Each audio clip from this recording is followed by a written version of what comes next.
All right. Good evening, everyone. A, meeting opening. A1, call to order. A2, pledge of allegiance and moment of silence.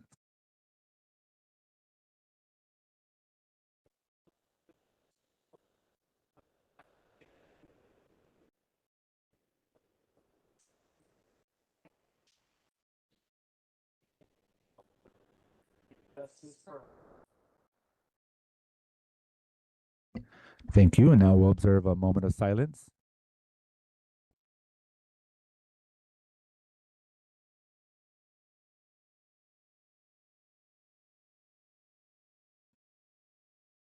Thank you.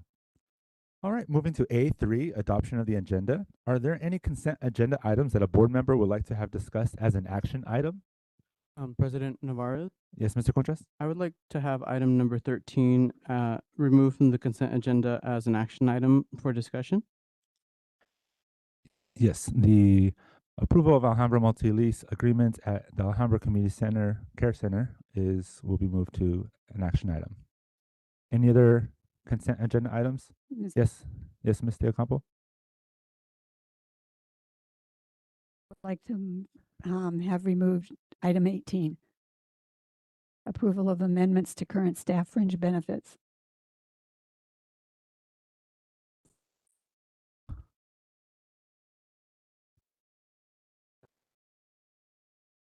Oh. Yes, and moved. Perfect. Speedy. All right. Cool. So we have item 13, and then there isn't already an item that's been moved. Any other items from the consent agenda? Hearing none. Do I have a motion that the governing board adopt the meeting agenda? Adopt the consent agenda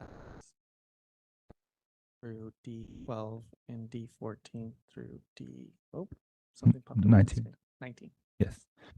Thank you, Mrs. Solora. Do I have a second? Second. Thank you, Mr. Contras. All in favor, say aye. Aye. Aye. Thank you. Motion passed. Meeting adopted. Moving along to B, study session. B1, demographics and enrollment analysis update. Welcome. Good evening. President Navarez, members of the board, Dr. Mays. It's our privilege to be here tonight to present the results of the demographic study that we did for the district during the spring, basically, of last year. And we'll try to keep it short. There's a lot of numbers. There won't be a test, I promise. But I do want you to see that there's real meat behind the bones a little bit. So, bear with us just a little bit. Scope of the study is obviously analysis of all the enrollment data we can lay our hands on, not only just yours, but all the alternative providers, private schools, ESAs, all of that stuff. Demographic characteristics. Changing demographics in the district are kind of the name of the game right now. And that's a bit of a new thing for you, and I'll come back to what that means. But right now, that's what's really driving our enrollment declines. It's not competition at the very moment. It is actually a shrinking school age population. So we're going to come back to that one, obviously. Don Graves from our office is with me tonight, and he does all of the research on the residential development potential. What's coming, what's going, we had a good discussion before the meeting about, the impact of GCU and the elimination of some housing and the addition of different kinds of housing, all of which are important. We do two enrollment models. One is a kind of a macroeconomic top-down. How does Alhambra fit into Phoenix, into Northwest Valley? Really is kind of what's your role. And then the bottom up is done at what we call the sub-district level, where we're modeling grids. So we're actually doing our demographic and enrollment modeling for each of the 54 boxes that you see enumerated on this map.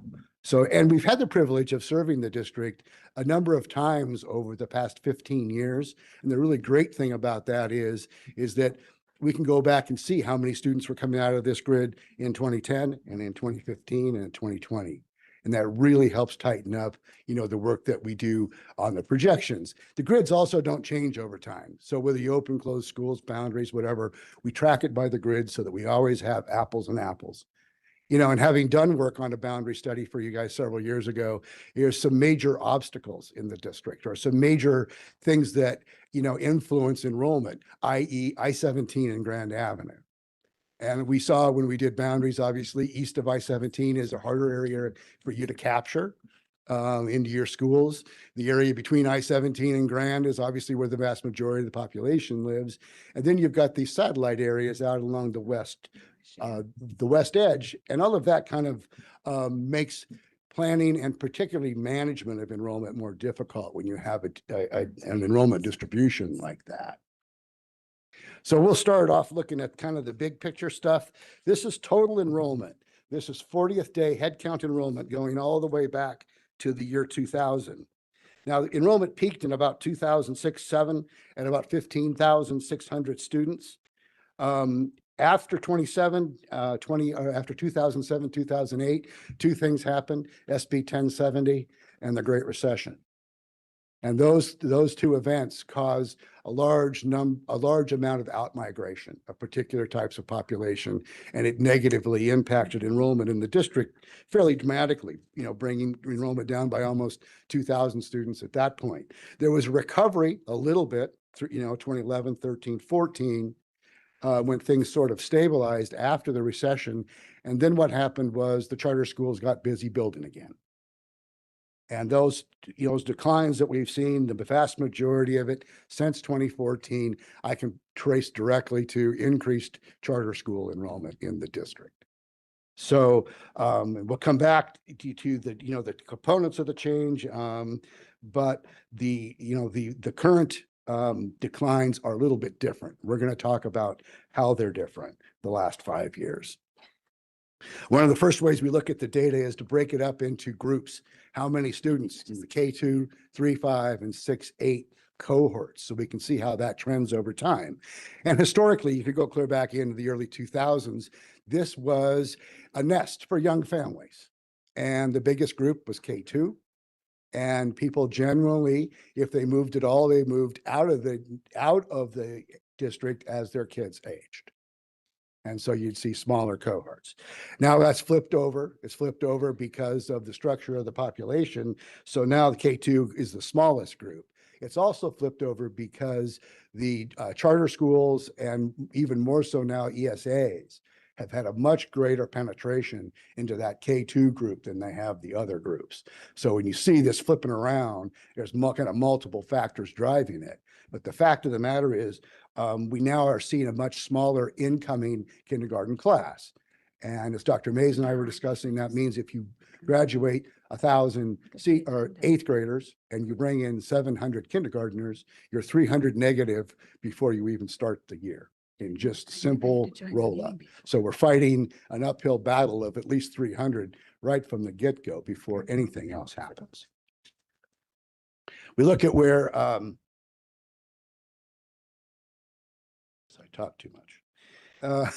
We do look at data at the sub-district level. And so this is aggregating how many students the district actually served from each one of the 54 areas during the 25-26 school year. And you can see, as I was talking, there's a big variation in density of enrollment, particularly when you look east of I-17 and then south of Grand Avenue. And as I mentioned, the areas south of Grand Avenue, the sort of satellites, you've had some great success down there. It looks to me like from the last time I worked here, the Madrid neighborhood school in particular has done quite well down there to retain students, and that's a good thing to see. But this kind of a distribution where you've got this gap in the middle just makes it hard to manage enrollment, hard to manage facilities. More important, I guess, for our discussion today, though, is how's it changing? And so this is just looking at the last 5 years. And so everywhere where there's blue on this map, the number of students has declined. And everywhere there's red, there's been an increase. And so, altogether, this totals a decline of around 1,600 students over the last, 1,200 students over the last 5 years. And, like I said, it's not like it's one neighborhood. It is the shrinking of the population across the whole district. And then some places where they manage to build a new apartment, or someplace you'll actually get a few more kids in. But overall, we're looking at an environment of decline, which is, like I said, a little bit new for the district in terms of the fact that it's based on actual population, not just competition. You look at the actual demographics of the district. The green bar is the population, the blue bar is the number of housing units. And so the population seems to have plateaued. It did increase from 2000 to 2020, as you can tell. But while that's been going on, the red line on that graph shows you the share of that population that's under age 18. And so, as you can see, it peaked at about 35% of the population, and now we're down to about 27% of the population. And most of that decline has occurred, fairly recently. And in particular, the population, the preschool population between 2010 and 2020 really declined. And so now we're feeling the impact of that as those smaller groups move up, which is why we have smaller kindergarten classes. The bottom one is interesting, just that we look at the age and actually the 10-year distribution of households, owner versus renter. But the big factor is how many householders, or the share of the householders under 55 versus older 55. And you can see it's creeping up.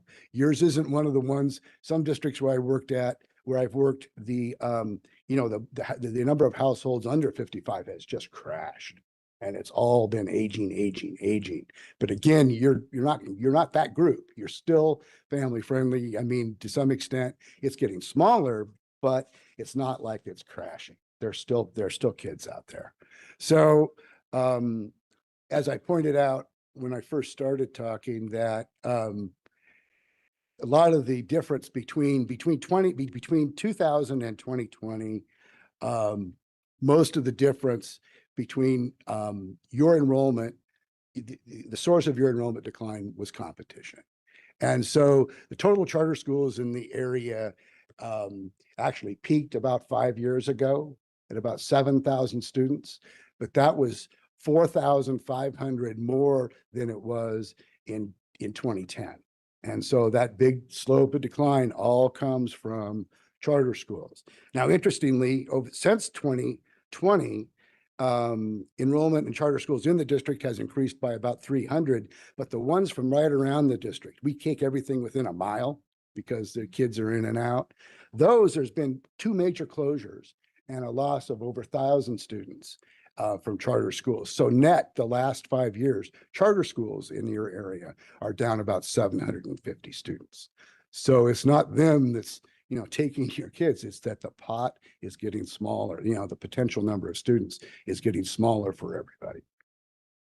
And then, of course, along comes ESAs. And it hasn't had a mammoth effect on your district, but you can see in the year prior to ESAs being made universal, there were only 34 students with an ESA account living inside of the school district.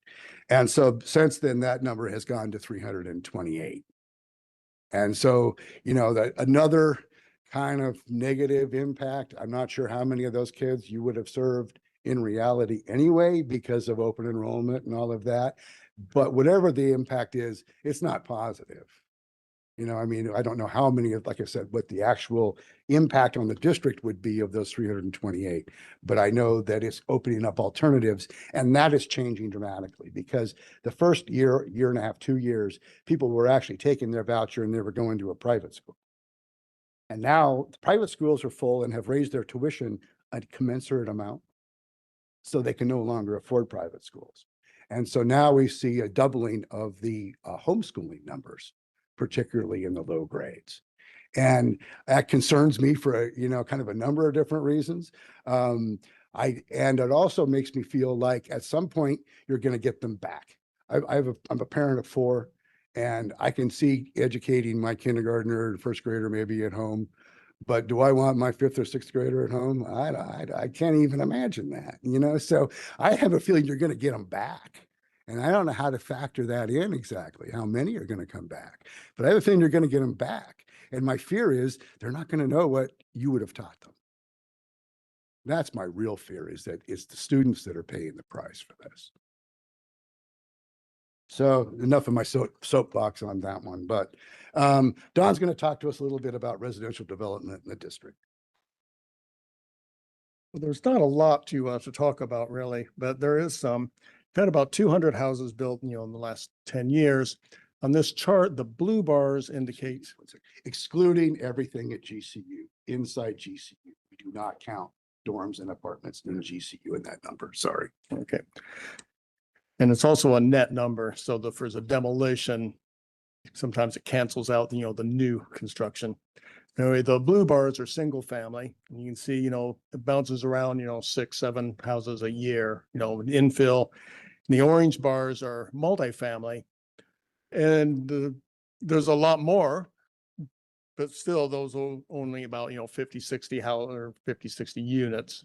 You have, small projects.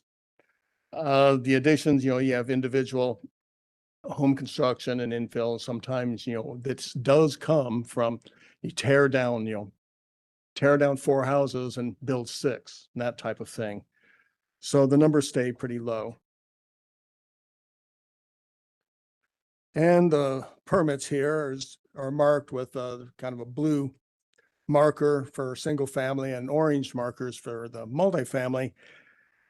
And it's kind of just all over, it's spread out all over the district, although there's probably more concentration there at Camelback and in the freeway on the east side. And I happen to know that's where some of that is, where they tear down some houses and they build some more. But other than that, you don't have any big concentrations.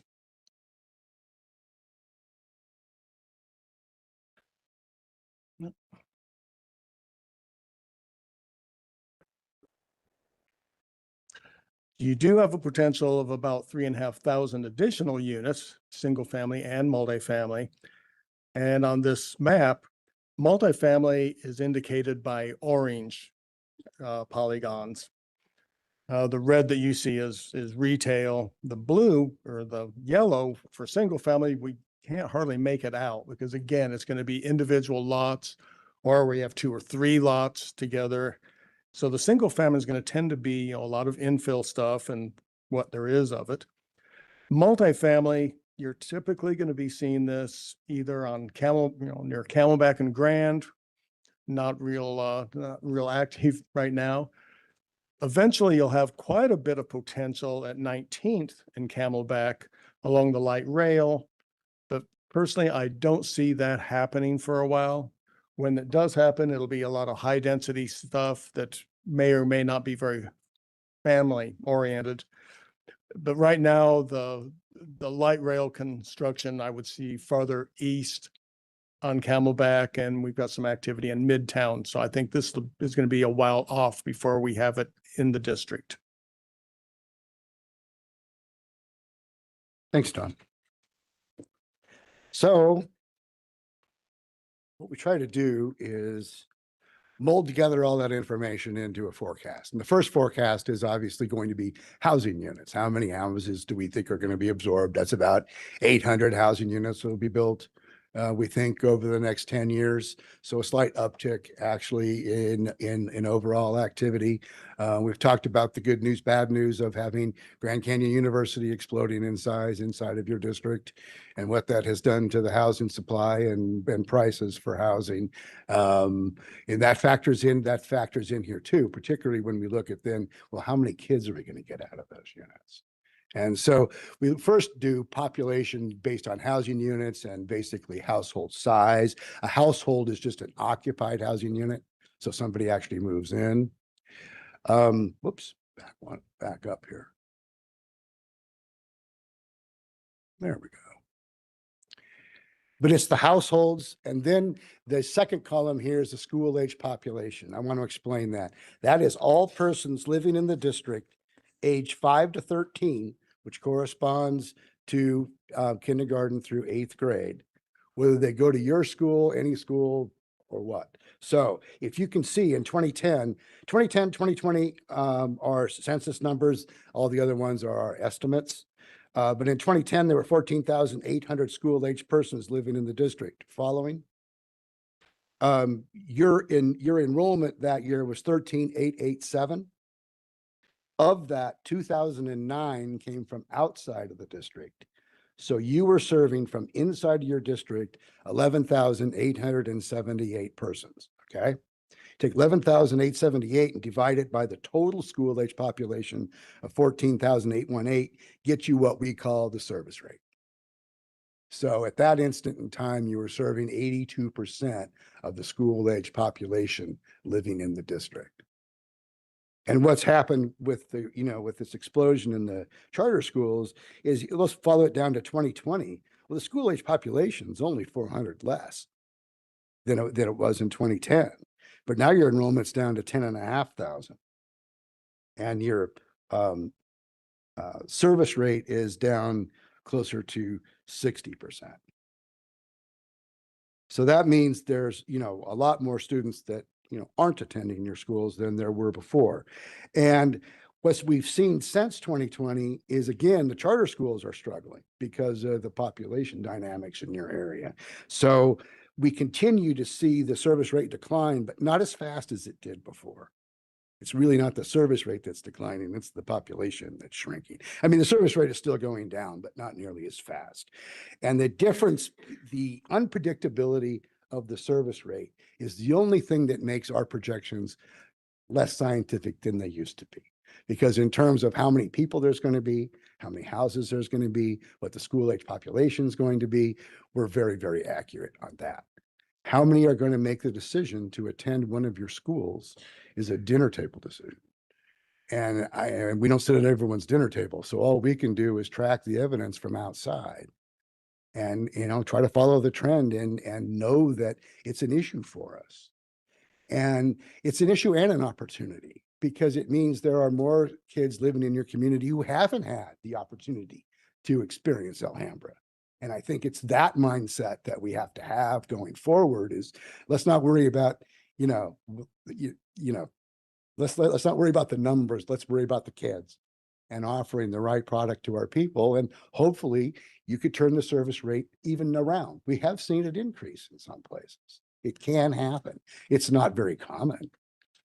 But because the service rate is so variable, and this is what I call our mid scenario, so kind of the most likely, this would send total K-8 enrollment down from 8,964 last year to about 7,000 in 10 years. So it'd be about a 1,900 or so student decrease in enrollment. And that's under the mid scenario. So, and that's basically saying that the service rate falls at the new slower rate, not the old faster rate.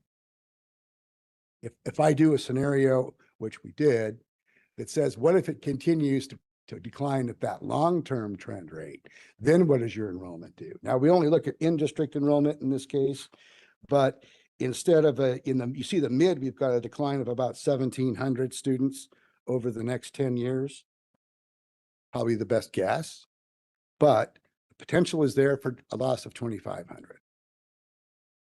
Or if we can, stabilize the capture rate, we might only lose 800.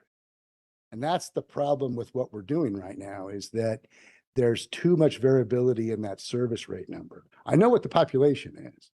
It's just very difficult to determine how many are going to come to you. And so we have to provide a range for districts so that they can kind of be prepared for everything.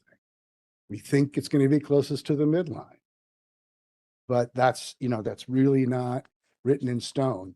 And actually no further decline is written in stone. That's kind of what I hate and like about it at the same time, is that it's possible to turn this around too. We look at enrollment, obviously not only at the district level, but at the school by school level. And this little matrix, I just want to explain it so you can look at it in the report. I don't really want to go into it in great depth, but what we do here is look at where kids live versus where they go to school amongst your students. So not only do we have these people moving around that never come to your schools, once they come to one of your schools, if you take the first line across at Barcelona Elementary, they get 610 kids from their own attendance area, plus 5 from Peck, plus 24 from Catalina. You read it across and you see where all of their students come from. They also get 143 from outside the district. So they have total attendance of 822 students. If you read that first column down, you'll find that 838 of your students live in that attendance area. So they have a very small difference, only 10 student difference between who lives there and who goes to school there. But you can see there are other schools where that net difference can become quite large. And it's again, it's choice. It's good. And you'd rather have them moving to a different one of your schools than leaving the district. I know that much. So, but it becomes another factor in doing enrollment projections, particularly by school, because demographics work by where kids live and enrollment works by where they go to school. And so we have to make a whole study out of just tracking of the students you do serve, what school are they going to choose to go to? And so that's just another thing to be aware of. 82% of the students choose their school. That's the bottom line. The bottom right green number there. So 82% of the kids do go to their own school. And that's actually higher than most districts. In Paradise Valley, that's 63%. 40% of their enrollment goes to a different school than the one that they're zoned to. So be glad you don't have that situation, because the busing and transportation becomes just a real nightmare. Even though we don't provide transportation, the drop-off pickup lanes and all the rest are a disaster. So 82% though is a pretty good number, and it gives me a little more confidence in doing school projections because there's not quite so much movement, but it does add up on some campuses. Again, we do the projections not just for the district, but by sub-district area. So we're tracking where we think enrollment is going to go down, under the mid scenario and over the next 5 years. Combine that with this attend reside data that you just saw so that we can actually do projections by school. And so you see, I'm not going to go through school by school here. It's, I don't think we have the time tonight or should take the time necessarily, but it falls into about a loss of about 1,200 students during the first 5 years of the projection period, and about 790 more during the second 5 years of the projection period. And again, that's under the mid scenario. In the first period, Catalina Ventura at minus 166. You have to be careful with the combination campuses. So Westwood Primary and Choice Learning are switching grade levels. So one's positive 313, the other is negative 372. So it's actually a negative 50 or 60, whatever that number is. That's what they lose net. So we'll lose net out of those two schools put together. So again, I just want to try to explain to you how to read it. The distribution of losses is fairly even, although we're hopeful that the central north part of the district, we think it's prime for turnover. The population is very old, and the housing still affordable enough that we're really hoping that we might get some stabilization in that part of the district sometime during this 10-year projection period. Bottom lines though are that enrollment was declining prior to COVID, but the losses have kind of accelerated. At least the built-in loss has accelerated because now we have a shrinking school age population too. They've got a smaller feed coming in every time, no matter what we do. We see the development potential out there, and it could, certainly add a great number of housing units potentially, but we don't see it being enough to offset the decline in the school age population, particularly with the impact of prices and things that we've seen from GCU and basically the prosperity within the district. One more time. Out of district enrollment's also been declining because their population is shrinking too. It's not radical yet, but you used to pull in about 2,000 from outside the district. That's down to 1,700. I'm saying that's going to fall to 1,500. So that's also part of the equation. We talked about under the mid scenario, we could lose, we could see the loss of around 2,000 more students over the next 10 years. It should say greater and lesser losses are possible, because that's absolutely true. We're doing our best here, but we have a moving target with the service rate.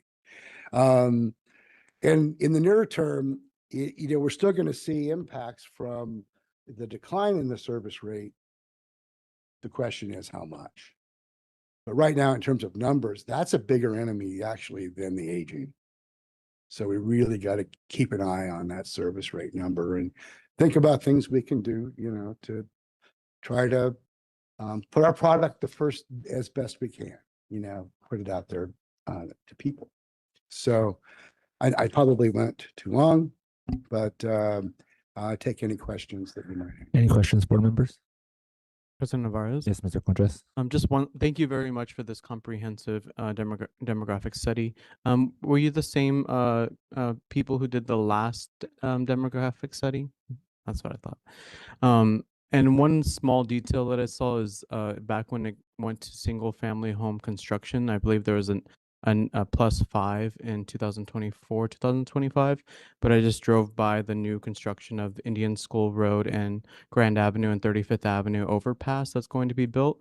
And I believe that 5 single family homes have been demolished for that project. So I believe it's at a net zero, unfortunately. So there's Yeah. a smaller detail that I just wanted to emphasize. No, it's important. I'm glad you did. And like I said, that's where Don's saying net additions, because typically that's what we see.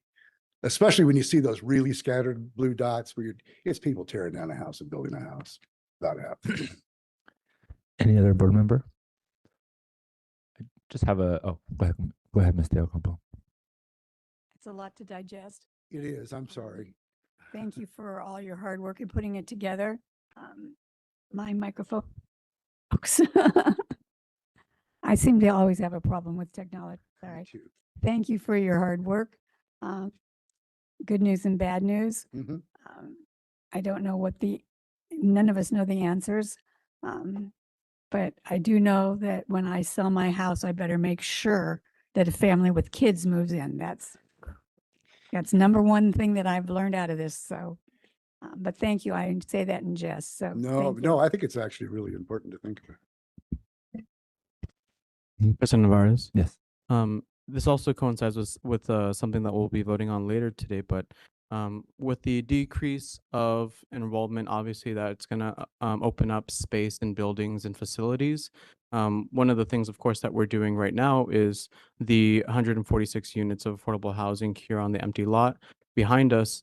I think the district should definitely start projecting within 10, 20 years about building housing and multifamily housing on lots and on different pieces of land. And potentially, if we need to downsize our district, then there could potentially be a campus that we would be able to build more infill housing to, and hopefully that could help us change the situation. But there's a variety of different things and different methods that we can do. And I'm really glad that you're hopeful that it could be 800, but the worst could be 2,500. So Yeah. Thank you. President Navarez, one what thing is- you didn't mention was it's a declining birth rate all over the country. So It is. it's not although only a Arizona's the- housing issue. Arizona is the poster child.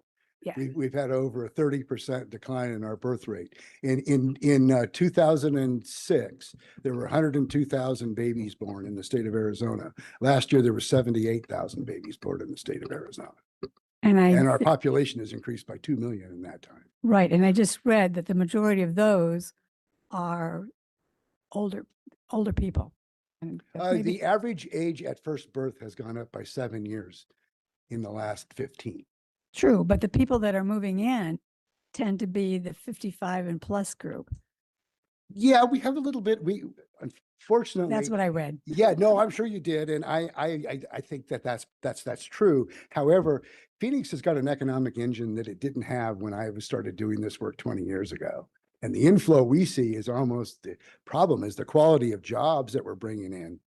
That whether it's technology or high tech or the medical research and all of this, the people who are moving in, even with kids, are making a lot more than the people who live here now.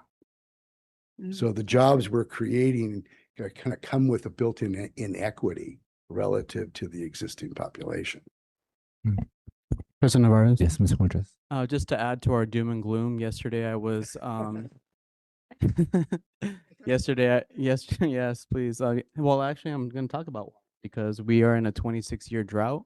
And I went to a water summit yesterday, and the experts say that there's no end in sight of this drought, and that we have to look into different types of water sources, different types of purification systems, and overall water is going to increase in terms of price. Dual plumbing systems and those kinds of things. Exactly. And so once the prices of our utilities and of water then increases, there's already folks that are thinking about selling their homes and leaving. And also we're in a crisis when it comes to our heat. We're in it's 117 degrees at the height of the summer. And so we have a lot of different crises that are together, and it seems like this is just the perfect storm. And so we need to not only at this level, but also at the city level, the state level, and the federal level as well. And the most recent release of projections for the state by the state demographer, the number for 2050 is 1 million less than it was when he did his projections 3 years ago. So they are definitely catching your drift. And it's not only just water, it's the unaffordability. I came to Arizona because houses were cheap. I don't know about you. And you could get a job. And we've lost that edge. We've lost the affordability edge. And that's going to hurt us too.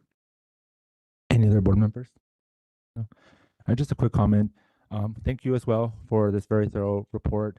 I'm going to have to think a lot about this, digest this information. Something I think about is what things that we can control and things that we can't control. Correct. And it sounds like there are plenty of things that we probably can still control, our efforts in certain areas, concentrated areas, watching, what's happening in with certain housing opportunities. And maybe this is for our team and probably part of the next presentation, but I'm curious to know what spots, if I could visually circle spots that would be good prime areas to kind of tackle. One area I'm looking at particularly, and Mr. Conchas brought it up earlier, was the 35th Avenue overpass initiative or kind of change, in addition to potentially the light rail development that's going to be potentially right there.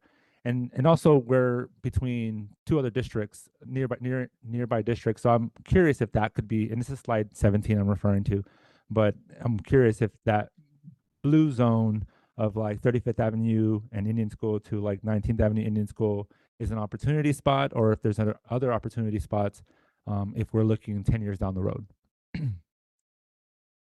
I think there will be spots. I mean, it's the problem with doing projections based on redevelopment is that you never know whether it's going to be that piece of property or that piece of property or when.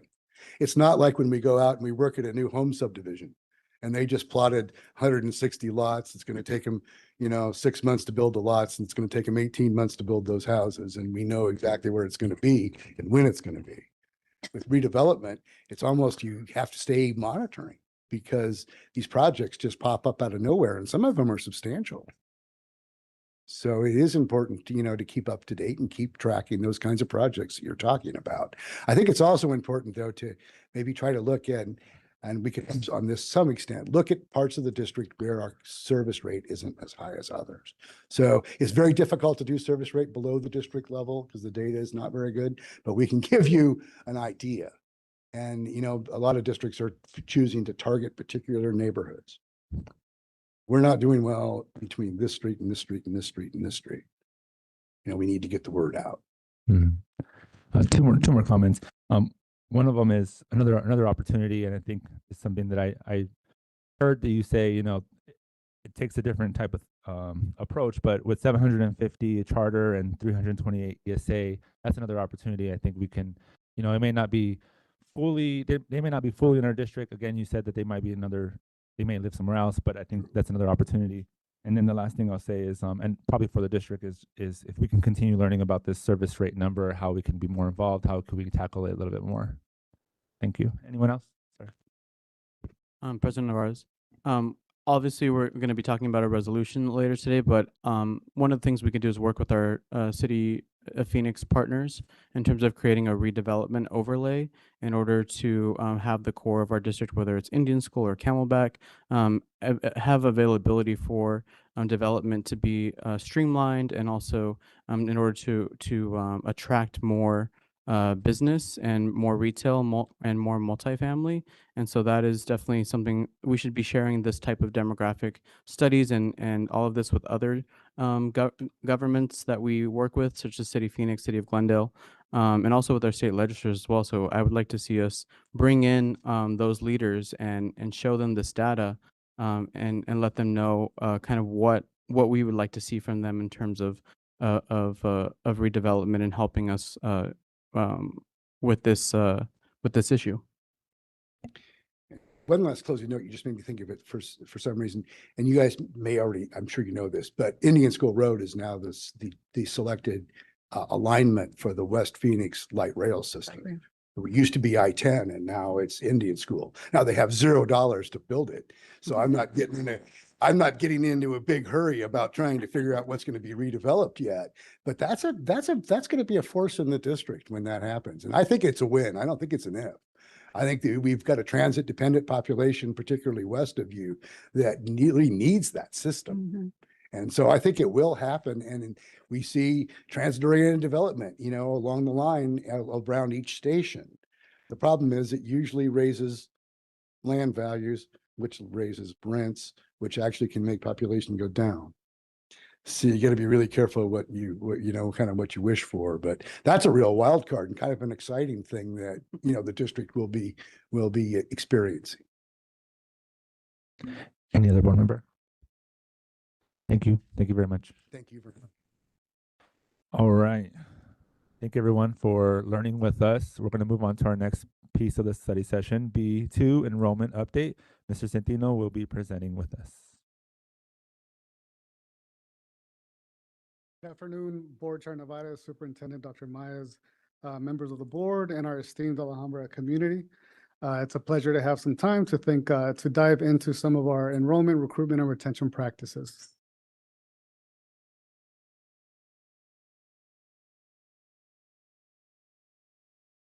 And after that last presentation, if anybody needs to take a break or a deep breath, please do so now. So just giving you all an update on what we've been working on for enrollment, recruitment, and retention. So first off, the first update that I gave you all a couple months ago was really talking about the infrastructure and the systems that we have at the district and how we could strengthen them. And that's what we started off with. So our internal systems, we built an internal enrollment hub where we were ingesting a lot of different data from a lot of different sources, registration queues, lead forms, outreach packets, so that we had one centralized place where every single person in the district had access to seeing what was happening real time and what we needed to adjust to. We started thinking about our branding and marketing, seeing what was working and what we needed to pivot or change. And we came up with the Choose Excelencia campaign that we've been actively doing for the past couple of months. And we also wanted to identify our community pipeline. So where were our referrals coming in from? Were they apartment complexes? Were they dental office, healthcare offices? We wanted to examine how and where those inflows of referrals were coming in from. And then also just thinking about our front offices. How do we ensure that every single person that was walking through the door was greeted, saw an inviting and warm environment to make sure that we were welcoming every single person, potential student into our district. And that's what we've been working on and trying to build throughout these past couple of months. One of the big efforts that we did is we did a paid Google search, Meta, and paid ad campaign through social media.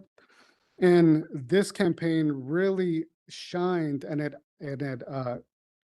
outperformed usual benchmarks that we have for click-through rates and actually clicking on the information that we're providing our community.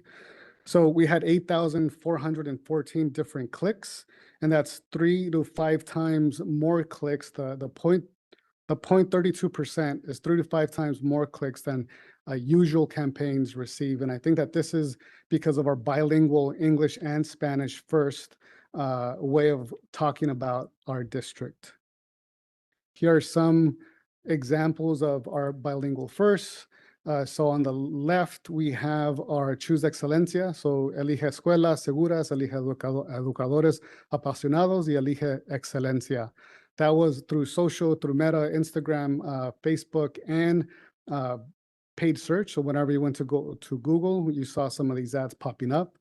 Now we're diving into another one. So Inscríbete Hoy, talking about our ranking nationally in growth and learning for our district. And we also had two smaller, more targeted campaigns based on the Alhambra Traditional School and the Global Academy of Phoenix, where we targeted our district boundaries. Since there are open enrollment schools, we want to draw attention to their history, to their culture, to their performance, and bring outside eyeballs into what's happening within our district. And again, these numbers are a little bit smaller than they actually are because we haven't been able to update the numbers, but the impressions overall, the first campaign was 500,000 impressions. These smaller, more targeted campaigns were collectively 100,000 impressions, 37,000 people reached, 1,222 links clicked, and 895 people landed on our landing page that we were targeting. And also part of the targeting mechanism, we specifically targeted 25 to 45 year-old women with children within the district. And for ATS and GAP, it was outside on the surrounding areas. So aside from just virtually or socially using social channels to market our district, we were also physically in the neighborhood. So we knocked on 571 doors. We created 51 different partnerships, from dental offices to pizza places to laundromats to healthcare centers. And we worked with 37 different families that allowed us to put yard signs in front of their houses, and specifically in large corridors. So 27th Avenue, 35th Avenue, 43rd Avenue, 51st, and Indian School, Glendale, Bethany Home, and I'm probably missing one, Glendale Avenue. And a lot of that work was done by people in this room today. Throughout the summer, in the heat, front office, principals, leaders within their schools, they were the ones going out, knocking on doors, creating partnerships, and really embedding themselves within the community. So a huge kudos to them, on top of all the professional development, on top of all the planning, on top of everything that they were asked to do. They were asked to do more, and they delivered.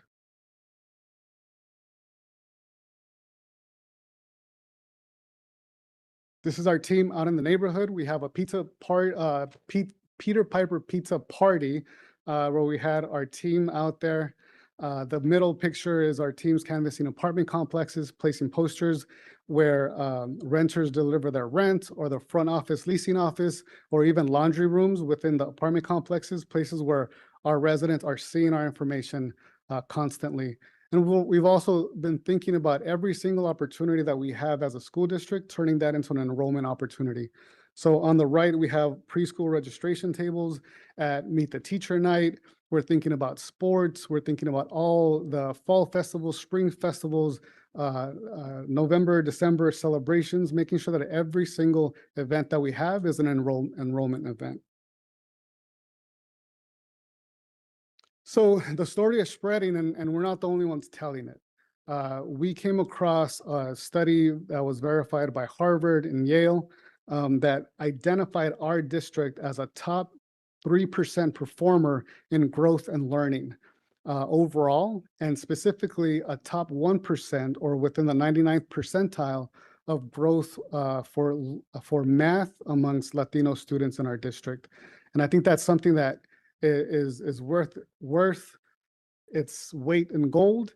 And again, it's attributed to the amazing work that superintendent, principals, administrators, teachers, cafeteria staff, transportation staff have all contributed to giving us this amazing honor. And this is going to be the linchpin to this year's PR and marketing effort, to make sure that everyone hears this story and gets tired of hearing this story from every single channel that we can. We started off with La Onda. Our very own principal, Griselda Cohen, spent an hour talking to a radio host about what our Latino community, and in Spanish. And I knew Principal Cohen spoke Spanish, but I know that she was a maestra in Spanish. It was crazy, put all of us to shame. So a whole hour. I only have 10 minutes worth of Spanish usually, but she did it for a whole hour. And she talked about what parents could do to position their students up for success, what they could think about for the upcoming year, and tips and tricks on what Latino families can do at home to make sure that their students are successful. And she got our stat of being a top 3% district in that interview as well. So natural communicator. Thank you so much, Principal Cohen. We also have a confirmed date for August 13th, where we'll be showcasing our district with some of these stats at Catalina Ventura Elementary School.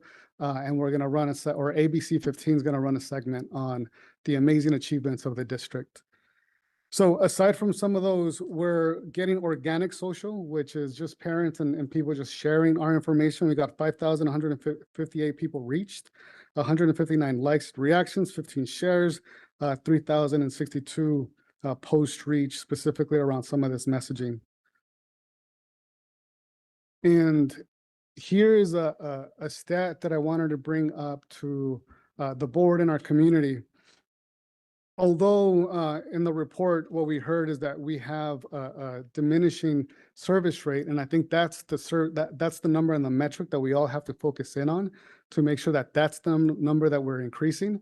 But when you compare our performance to like districts in our surrounding area, we're the top district at 67.7% of retaining our own students. So we see Washington, Isaac, Cartwright, Glendale, Phoenix, and Osborne losing a larger share of their students to local charter schools.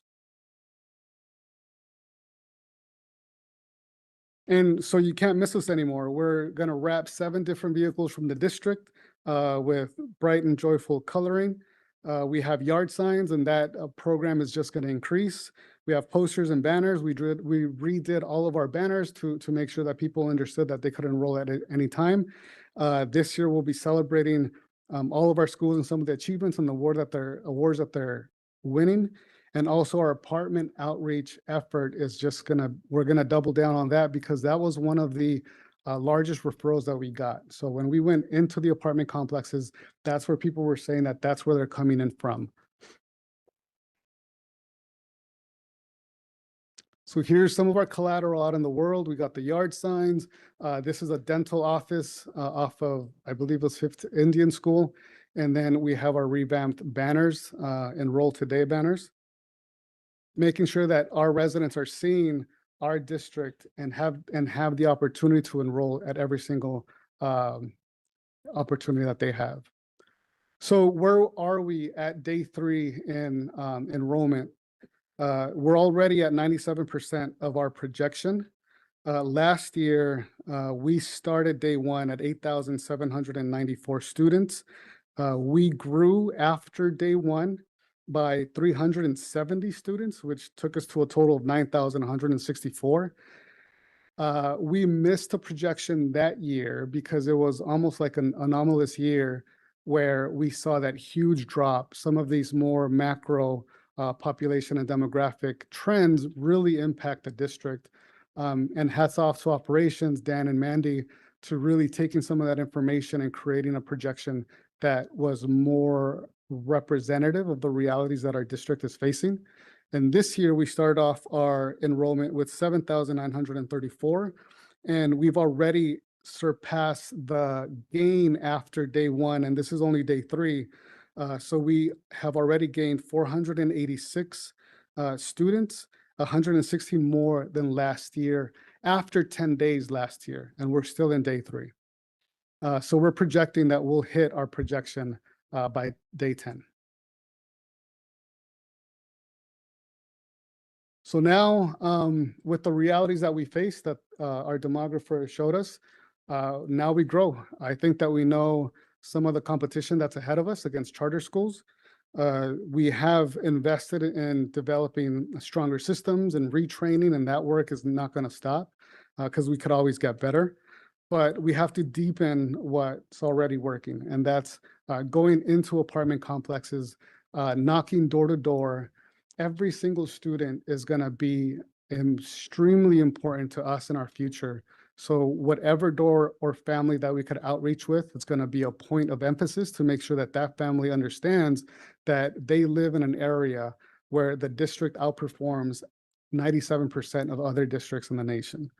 And the strongest return is human. Again, I said that our district leaders have stepped up to the plate and have gone above and beyond to canvas, to create partnerships and relationships. But I think that we also have to lean in and ask our own community to help us out. So parent ambassadors talking about their experiences within the district, helping us go door to door, and making sure that we canvas the whole district by the end of the year. Every door by the end of the year. So I'll open up for questions. Any board member with any questions?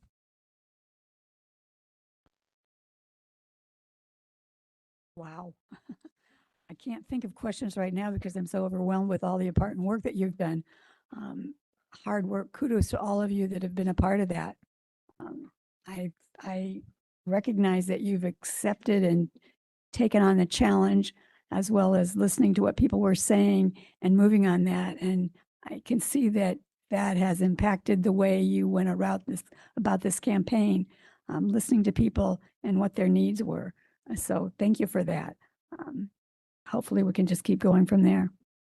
The one thing I didn't see on there was realtors, and I still think that's an important point to make sure realtors know where schools are in the houses.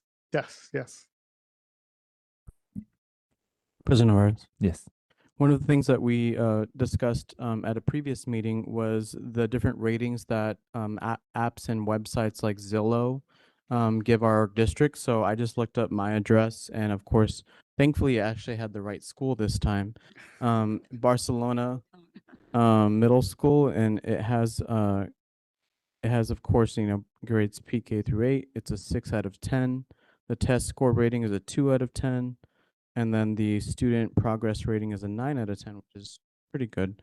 And so I think that a lot of folks, when they're looking at buying new homes or they're looking at renting an apartment, they trust these sites. I think it's important for us to look at and see what every single one of our campuses ratings are, and to figure out if there's a way that we can ensure that it is the best reflection of each of our schools and of our district. Member Colchos, I think that you're exactly right on point. On top of auditing all of those sites, like School Digger or Great Schools, I think that we also are planning on taking a look at our whole website. And I think it's SEO marketing, so making sure that we're using the right phrases at the right places to make sure that when people Google school or local school, we're coming up to the top of the search engine instead of without paying for it. We're really optimizing our SEO performance. Just a few comments. I appreciate hearing about the outcome or the high results from the apartment campaign or initiative. I'm looking forward to hearing other creative spaces that you get into, just because I'm sure there's plenty, and especially that are just high traffic areas. Indoor swap meets, things like that. And then curious about, I'm looking forward to also seeing the bright, colorful wraps that are on our vehicles.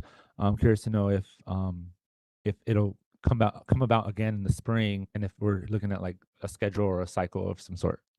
So the vehicles will be wrapped, and the life cycle for a wrap is anywhere between 3 to 7 years.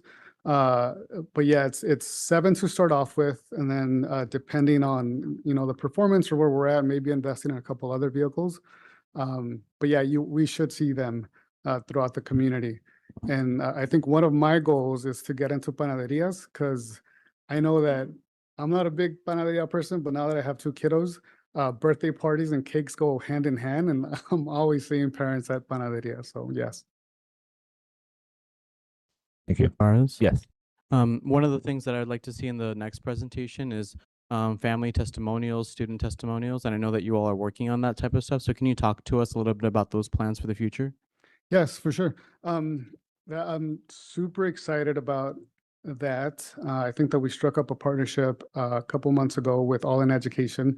They've shown a history of being able to develop a school-based teams. They have already agreed to working in the district, and they've already shown us the calendar of events that they want to do within 3 schools within the district. They're going to start off with focus groups to hear what parents are talking about, what they want, maybe some things that they would desire more from the district. And from there, they identify potential leaders from those work groups to create school-based teams.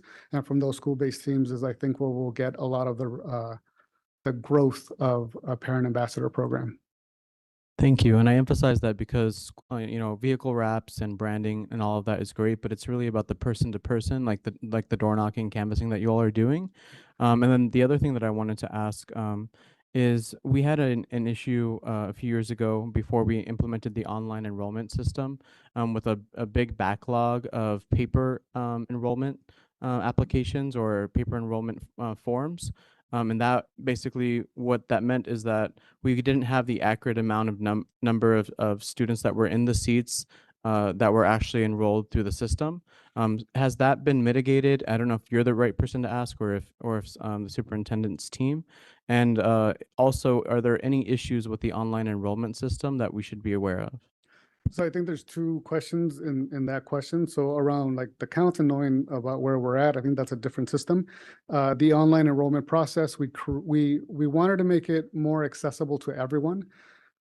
We understand that paper enrollment process or the paper-based enrollment process creates a backlog, but we wanted to allow for the flexibility of front offices to emphasize the online system, but have a backup printed way of getting enrolled as well. We wanted to make sure that everybody had access to enroll the way that came most natural to them. But we didn't do away with the online process. It actually worked out this year well. Front offices have been amazing at keeping our queue numbers low. We also implemented a lead generation system this year where we asked for minimal information from parents, just their names, where they wanted to go to school, information about their child. And then we would follow up to make sure that they got into the online enrollment process or physical enrollment process. We asked front offices to do that, and they've stepped up and done that. So we're just trying to open up every single avenue to get someone into the door. Thank you, President Navarez. The last thing I would say is I want to give kudos to our front office teams. I know that they work hard throughout the summer, they work hard through the beginning of the year, and they work hard throughout the entire school year. And I'm very, very appreciative of them, and I'm really glad that we made them 12-month employees because of all the hard work that they do. And they're obviously the front face and the first people that our families see when they go to our campuses. And I just want to say that our front offices are immaculate. They are beautiful, they are decorated, they're clean, and they are very welcoming. So thank you to our janitorial staff. Thank you to front office teams for all the heart and all the decorations and all the spirit that you put into it. Thank you, President Navarez. Any other comments? All right, thank you. Thank you.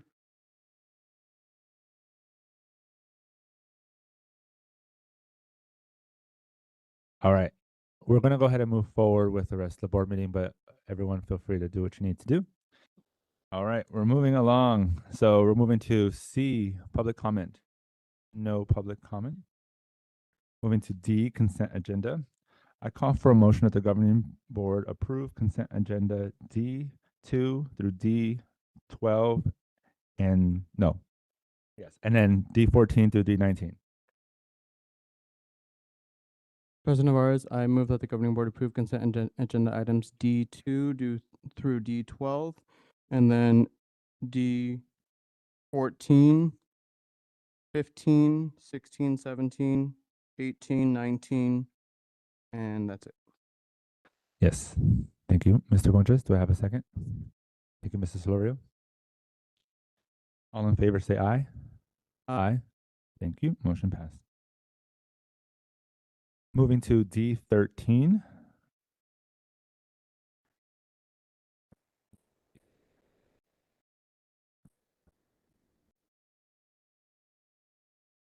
Call for a motion that the governing board approve lease agreements with Phoenix Allies for Community Health, American Muslim Women's Association, and of Arizona, and Sahara programs. President Navarez, Yes, Mr. Conchas? I move that the governing board approve the Alhambra multiple lease agreements at the Alhambra Community Care Center. I'll second. Just wanted to make sure we get the entire language. Is that how you meant to say, Mr. Conchas? President Navarez, I move that the governing board approve lease agreements with Phoenix Allies for Community Health, American Muslim Women's Association of Arizona, and Sahara programs. Thank you, Mr. Conchas. And do I have a second? I'll second. Thank you, Ms. Del Campo.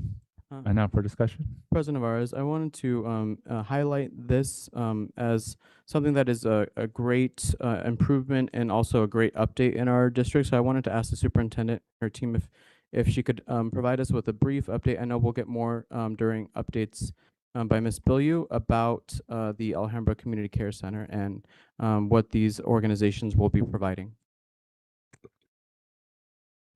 Good evening, Board President Navarez and Vice President Conchas and community. Yes, and I also see Angela there, who, if you'd like an update for sure. But I know that just visiting our Alhambra Community Care Center yesterday, actually, Miss Nava was sharing how she feels like a real estate agent right now because she's working really hard to create partnerships and based on the needs that we are seeing in our community and reaching out to partners to see how they can meet those needs. And so right now we're really proud of the three that are here, and a big thank you to Ms. Conklin as well for all your outreach that you've done to really understand the needs in our community and find the resources to meet them. And so I know with the PAC, well, basically one of the full rows there of buildings will be all medical. So right now our Vision Center is Care for Kids, where those rooms are set up. We'll also have the patch, with your approval this evening. There will be a number of medical services that are provided for our families, and so in the American Muslim Women's Association of Arizona, we've worked with them in the past, and we know that they get a lot of traffic based on the needs of what they're providing for the clothing closet. And so we're excited to be able to partner with them again, and for Sahara programs as well with the dental, just to add to the dental services and supports that they'll be able to provide. Ms. Conklin, is there anything else that or that you'd like to share about those partnerships? Yes, and yes, and again, all of these partnerships are being added to where it was previously Choice Learning Academy and now the Alhambra Community Care Center off of Missouri and 23rd Avenue. Yes. Governing Board President, Governing Board members, and Dr. Mayas. These partnerships, the three that we have on the board today, are going to be providing just globally. I'm not going to label out each one, but they will be general health care from maternity all the way through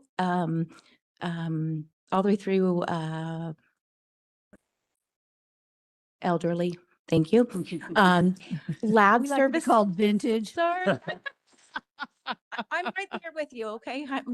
Through people like me. There'll be a lab in one of the facilities, a small pharmacy in one of the facilities. I'm very excited because they will provide maternity care. So we'll be having pregnant mommies, yay, visiting our campuses. In addition, there is dental services. They will offer vaccines, and these services are going to be free or minimum cost. They told me that the highest cost for a lab test at the facility is $12. And if you've ever paid for lab work, that is amazing.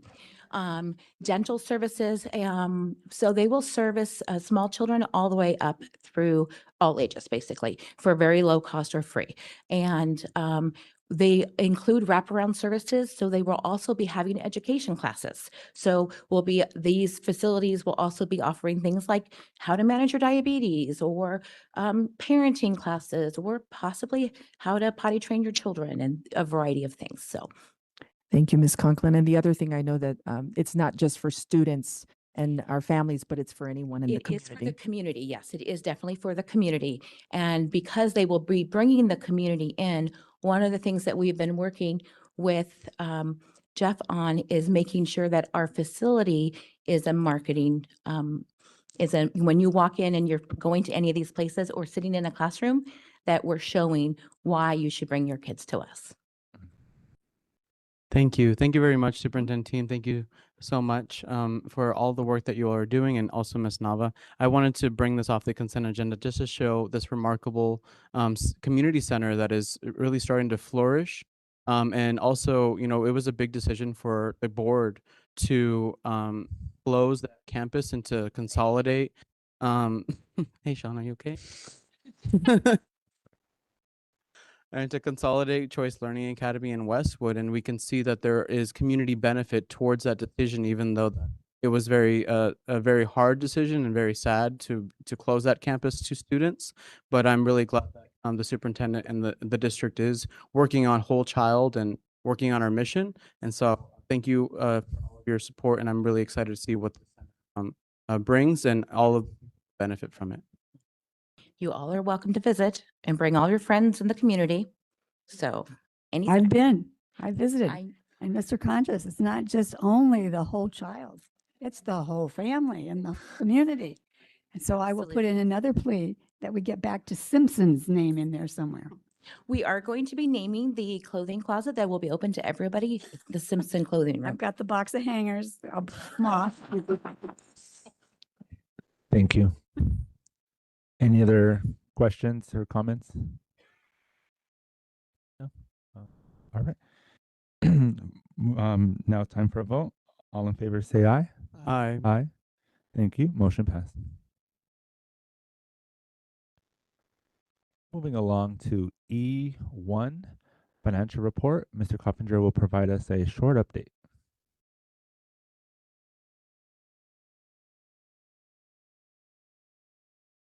Good evening, President Navarez, governing board members, Dr. Maez, and Alhambra community. I have a unique opportunity to deliver some very fun news this time. I get to be the positive spin today. We recently received a check just over $3 million for the solar rebates and bonuses that we began back in 2024. We approved that project that was just under 10 million, just shy of $10 million.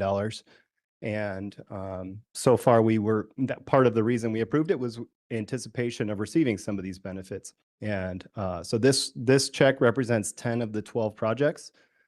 CLA in Madrid were not completed at the time to file within the tax year. So we anticipate another check for those two sites. Obviously it'll be smaller, but this represents about a 35% return on investment already. Obviously, we are saving money on utilities. That is difficult to give you a number right now, given that there's a moving target with utility costs have gone up. So in some instances, we're seeing the same price as the previous year because it's offsetting that increase. So that is something we can dig into in the future. But at a minimum, we already have a 35% return just from this check. So I'm happy to answer any questions if you have anything regarding that. President Navarez. Yes, Mr. Contreras. How much anticipated would be the separate payment from CLA and Madrid sites? Do you have a number? It would be in line with about 1/6 of that. So I'd guess right around $500,000 to do the quick math in my head. You can do math that fast. It's close. It's within 100,000, I would say. Also, is this part of the rebate program through the Inflation Reduction Act? Correct. Yes. Okay. So to give a little more detail, there was, as we were understood, we had a 30% pretty much automatic filing, and there was a 10% competitive filing. And we have received 10%. We anticipate getting 10. We were going to miss out on 2 of those competitive. So of the 4 million we were hoping to get as a 40% possibility, it's looking like it's going to be around 38 to 39% that we're actually going to get back. And President Navarro, the last thing I want to say in terms of utility costs, I know that APS is going through their rate increase process. And so I would like to see what would the projections of our Alhambra utility costs be if that rate increase was to be implemented, if it's not already implemented? Can you clarify? So next year, starting in, okay, got it. Projections, because then of course we would need to figure out where we're going to get the money for those increased utility costs. Yes. Any other questions or comments? All right, thank you very much. And then the other document is in your board packet, so you can review that. Moving to F, Human Resources, F1, approval of the extracurricular job descriptions. I call for a motion that the governing board approve the addition of the following extracurricular positions as submitted: extracurricular site lead, extracurricular athletic coach, extracurricular club sponsor, and extracurricular health lead. Board approve the addition of the following extracurricular positions as submitted: extracurricular site lead, extracurricular athletic coach, extracurricular club sponsor, and extracurricular health lead. Thank you, Mrs. Solorio. Do I have a second? Second, Thank you, Ms. Del Campo. Time for discussion. they earn every minute, every dime of it. That is, we know how important it is. We talk always about educating the whole child. And this is an important part of that whole child. We know the academics are important, but we also realize that these extracurricular activities support and enhance the academics. And in some cases, it actually keeps the kid in school because that they want to be on that soccer team, so they're going to keep their academics up. But thank you to all of you who work extra Saturdays, evenings, put in all the extra time to support our young people in activities that they believe in and that will foster them in foster their growth in the future. President Navarez? Yes, Mr. Guanches. I believe that extracurricular activities is something that this district really values. Probably one of our top two values. I think the first one is ensuring that our staff is paid well and that they continue to get their increases. But I believe it's so important because there are a lot of other districts who are going through the same type of budget constraints that we have, but we have this as a priority as a board, and that this is something that is we're going to that I'll speak for myself. I can't speak for all of us. That I will ensure to keep advocating for because of how important it is, and just reemphasizing what Ms. De Ocampo said. Thank you. Any other comments? Just real quick, and Dr. Myers, if you can help add some to this point. But I believe we're also, with this approach, we're also making sure that we improve our programming and to make sure that you know we're I guess like improve our programming. Could you highlight some of that feature? Thank you, President Navarez and Governing Board. So our intent, so again, these positions have existed in our district, but the expectations and responsibilities haven't been as clearly articulated. And so a big thank you to Ms. Stengel and her leadership as we strive to ensure the same high quality exists at all of our campuses. We believe that by clarifying the expectations in these roles, that it'll just ensure greater equity and equity in excellence at all of our campuses. Thank you. President Navarez? Yes. And just one thing I wanted to emphasize that these job descriptions will allow ASU to post these positions because obviously we know that a lot of our staff and our teachers, they have so many things that they're doing, and some of our staff even have second jobs. And so it's good that this is going to be available externally where the need is met, because the last thing that we would want is that, you know, everybody is so busy and, you know, don't and can't take on extra work, that we're able to then bring in somebody externally in order to fill these. So I think that's a really good highlight about this. Thank you, Vice President Conchas. That's a great point. So thank you for bringing that up. We know that some of our great coaches are actually parents. So they don't work with, they have different day jobs, but then support us through coaching. So yes. Thank you. Anyone else? All right, time for a vote. All in favor, say aye. Aye. Aye. Oppose? Motion passed. Moving to F2, approval of the amendment of the current staff fringe benefits. I call for a motion that the governing board approve the amendment to the dual spouse medical insurance discount for the 2026-2027 school year as presented. Governing Board approve the amendment to the dual spouse medical insurance discount for the 2026-2027. Thank you, Ms. Year as Oh, presented. sorry. Yes, sorry. Thank you, Mrs. Solorio. Do I have a second? Second. Thank you, Mr. Conchas. Time for discussion? Comment? Yes. I asked this to be pulled off the consent agenda because I think it's a very important um, piece of what we do as far as supporting our staff. This came about from my understanding as an idea that came from some of our families who we have both spouses that work in our district. I would like someone to maybe explain the benefits and how this is going to work. Because not everybody understands what this is. Thank you, Ms. Del Campo. And yes, I'm going to ask either Mr. La Liberty or Mr. Coffinger to explain.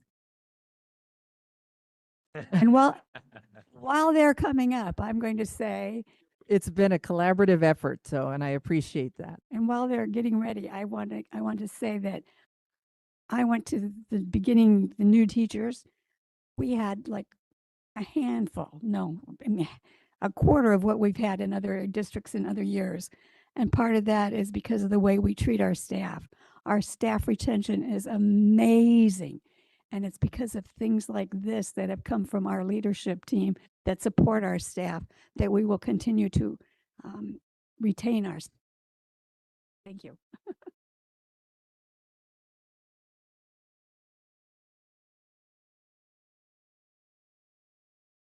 There, thank you. Thank you, President Navarez, Governing Board's members, Dr. Maez, and community. Yeah, the dual spouse incentive program is specifically aimed at our benefited employees who are taking our health insurance with us, their medical insurance with us. And for all of our employees, as a general rule, we pay about 80% of the overall cost, and we ask our employees to take care of that other 20%. So when we have two individuals that are working for us and they're married, what we can do is we can double up the amount that we pay for them without costing us 1 cent extra. It all gets passed on. All the savings get passed on to the employees, and it allows us to charge a lot less for our married employees that have at least one dependent. It's important. It really only makes sense financially for our employees if they have a dependent, because we already offer free medical coverage for all of our single employees out there. So any of our employees that are benefited can have a no charge. But where the cost really becomes large is when we have employees that are covering dependents as well.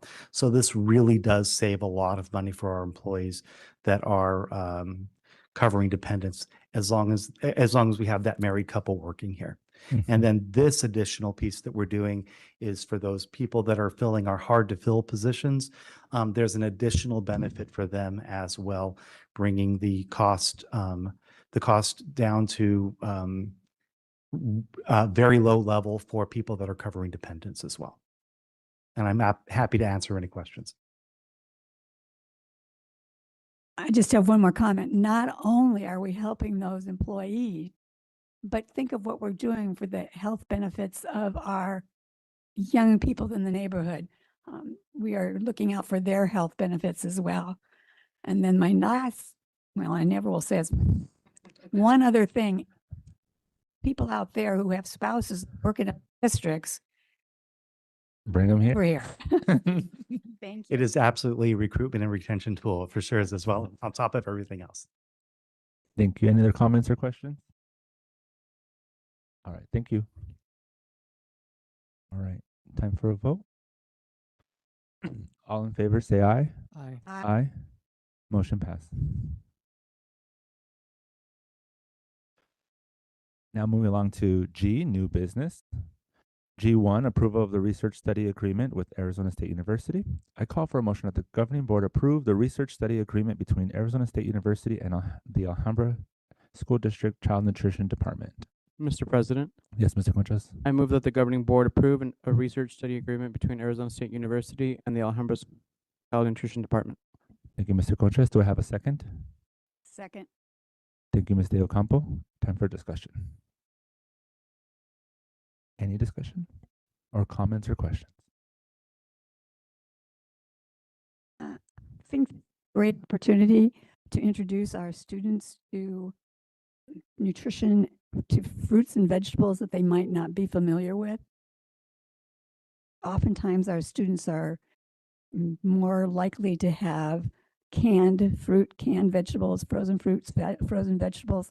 And I appreciate the fact that our nutrition department has opened this up to expanding not only our students, but their families. Excuse me. I know of a person who was exposed to a star fruit at school and came, we got to go buy that. So I think that's the advantage. This is not only working with the child, but also exposing the parents to some new ideas. This correctly, there's also going to be in menu planning and cooking with this as well. So thanks to the Child Nutrition Department for getting us involved in this. Mr. President, Yes, Mr. I Question. also want to give my kudos to the Child Nutrition Director and the Child Nutrition Department for all of the hard work that they're doing. And they're always moving forward in terms of trying to find more innovative ways to make our students healthier and make our families more connected. So I just wanted to appreciate them and thank them. Thank you. Any other comments or questions? All right, time for a vote. All in favor, say aye. Hi. Aye. Thank you. Motion passed. Moving along to G2. I call for a motion that the governing board approve the MOU between Alhambra Elementary School District number 68 and Booker T. Washington Child Development Center Incorporated for the operation of an early childhood education program at the Alhambra Community Care Center. Mr. President, Yes. I move that the governing board approve the memorandum of understanding between Alhambra Elementary School District number 68 and the Booker T. Washington Child Development Center Incorporated for the operation of an early childhood education program at the Alhambra Community Care Center. Thank you, Mr. Guenres. Do I have a second? I'll second. Thank you, Mr. Solorio. Time for discussion. Discussion. No, mostly I have comments. Something that we've dreamed about for a number of years is now coming into fruition. The Booker T. Washington Head Start Agency is a wonderful organization to work with. They do a marvelous job of meeting the needs of their students and their families as well. I am so excited that we are now going to expand our preschool partnerships into even younger children. The sooner we get them started and we get them started to learn, the sooner they'll be able to succeed in our classrooms and actually come to our classrooms. So this is a huge step forward to us. Who brought it forward and made it happen. Mr. President, Yes. I wanted to emphasize that this is a really great agreement because the Booker T. Washington Child Development Center Incorporated is responsible for program operations, for staffing, for instructional services, and associated program costs. So it seems like a net zero to the district. Obviously, in terms of electricity and other things like that may come into play, but it's a pretty great agreement for the district and a good benefit to our community. Thank you. Thank you. Any other comments or questions? All right, time for a vote. All in favor, say aye. Aye. Aye. All opposed, say nay. Motion passed. Moving along to G3, Governing Board argument for the DAA budget override election. I call for a motion that the Governing Board consider, discuss, amend if desired, and if deemed advisable, to adopt the resolution approving the Governing Board's argument in support of the Special District Additional Assistance Override election.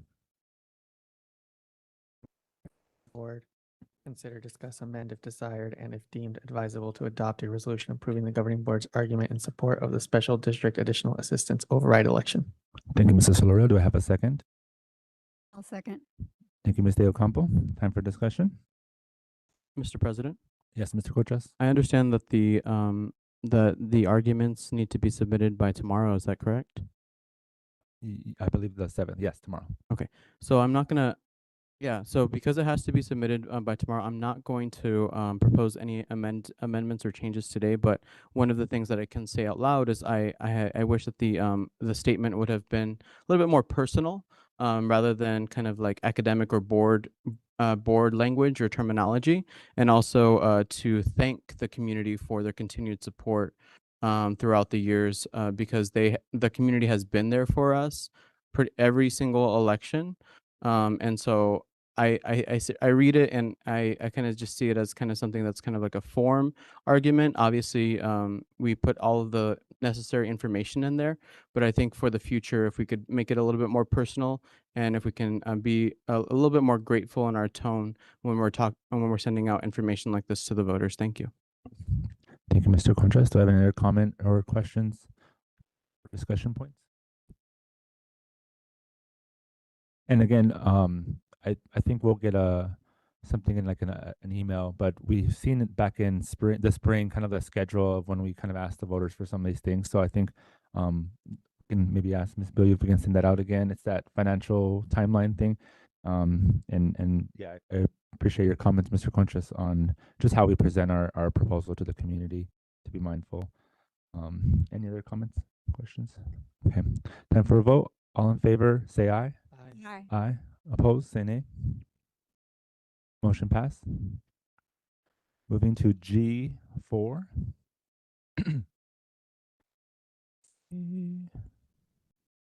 Now, this is just to let us know we got the grant, right? Or is okay? No, I'm just looking at it's a long list, so I'm just okay. I'll just skip to this. The cheat sheet. All right, I call for a motion that the governing board accept the Arizona Department of Education School Safety Program grant. Mr. President, Yes, Mr. Conchas? I move that the governing board accept the Arizona Department of Education School Safety Program grant, with the grant period beginning in the 2026-2027 school year. Thank you, Mr. Conchas. Do I have a second? Thank you, Ms. De Ocampo. Time for discussion.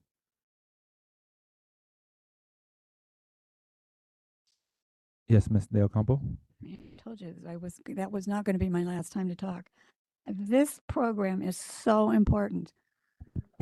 What's going on in our neighborhoods, we all know what's going on across the valley, across the state, and across the nation. And the fact that we have the opportunity to have this money come into us to help our schools be even safer and add another layer of safety that we can't necessarily provide our own selves. I am appreciative of the people who put the effort into applying for this grant. And I think that we need to recognize the breadth of what this grant is going to provide for us. If you read in, you'll see that it's providing social workers and counselors. It's providing many ways to help keep our students safe on our campuses, both socially and emotionally. So yes, we are so lucky that we have this money, and thank you to the people who put the effort in, because I've written this grant. It's a lot of work. So thank you for doing it. Mr. President, Yes, Mr. Conchas. I do also want to say that it is great that it is a combination of the school safety officers at 9 of our district campuses, and then the funding also provides counselors and social workers for 4 of our district campuses. So I appreciate, in terms of the Arizona Department of Education allowing us the flexibility to have both, because we know that when it comes to school safety, that's also the physical safety, but also addressing behavioral, mental health, emotional health, and social emotional learning. So it's good to see that this encompasses all of that. Yes. Any other comment or questions? I just want to add a couple of things, a lot similar to Ms. De Ocampo and Mr. Conchas, is that I also really appreciate just the effort that we're taking and the seriousness that we're taking in safety and our mental health and behavioral health, considering that we were using ESSER funds in the past to help provide that. You know, my concern, my background being social work, was that we were going to lose some of our school counselors and social workers.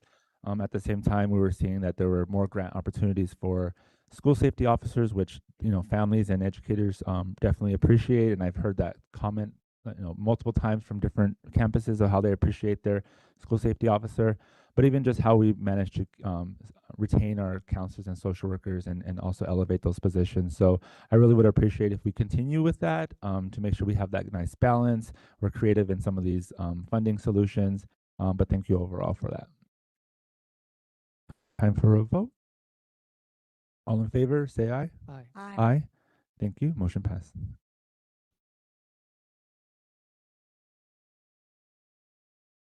Moving along to one of our last items is G5, resolution and adoption. I call for a motion that the governing board approve the pro-housing resolution. Governing board approve the pro-housing resolution. Thank you, Mrs. Solorio. Thank you, Mr. Conchas. Time for discussion. If you want. Yeah, this is a long time coming, and definitely something that I didn't time this specifically. Like when I brought this to the board, that was the day that we had our demographic study being shown. But essentially, the birth of this was from all the conversations that we had been having regarding facilities that we started, 3 years ago, I want to say, when those discussions started, and really trying to plan for the future and making sure that we're making smart decisions, long-term decisions as we were investing into our facilities. And, the demographics study that we had done several years ago, this is now my third demographic study process that I've gone through, and they've been pretty spot on in terms of being able to predict what's going to happen in the district. And knowing that there was a lever that we could leverage, and we did leverage, which is to build affordable housing on our property, kind of spurred this idea that not only should we be trying to leverage our physical facilities, but we should also be advocating for housing as a district at the municipal, state, and county levels to elevate the way that impacts our district. And in the resolution itself, it lists various ways. It does, including like having housing that's affordable enough for our families to live in. We have very high eviction rates, and during the pandemic, we had the number 1 and number 2 eviction rate zip codes were in our district with 85015 and 85017. And we also have, a staff retention issue where we want our staff to be able to live in the community and in which they work.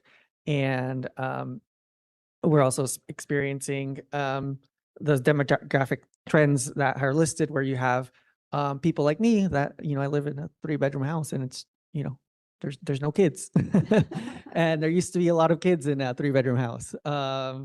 And how the need for new housing and different types of housing is something that is supported.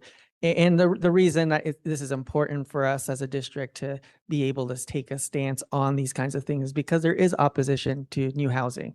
There's strong opposition to new housing.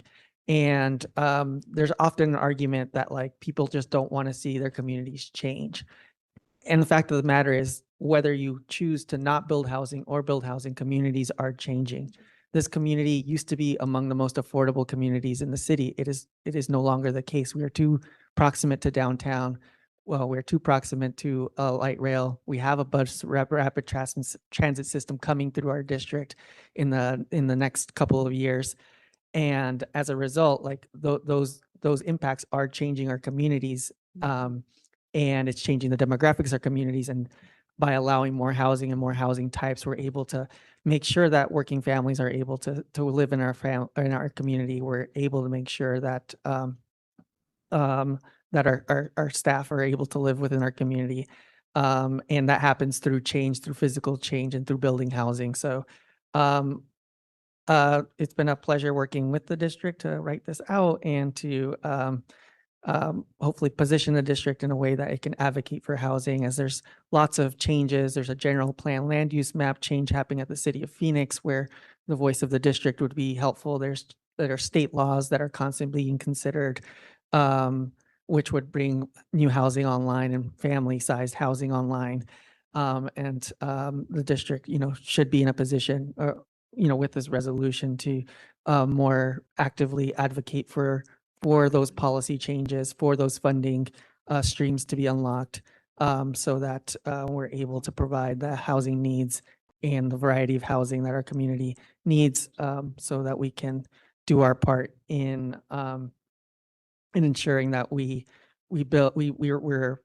able to maintain a population that will keep the district sustainably, like financially sustainable over the years. Thank you, Mrs. Solorio. More comments and questions? President Navarez? Yes, Mr. Conchas? In a discussion that I had with the superintendent about eviction filings, thank you, Dr. Myers and team for providing that in the zip codes 85015, 17, 1931, and 85301, which is actually where I live.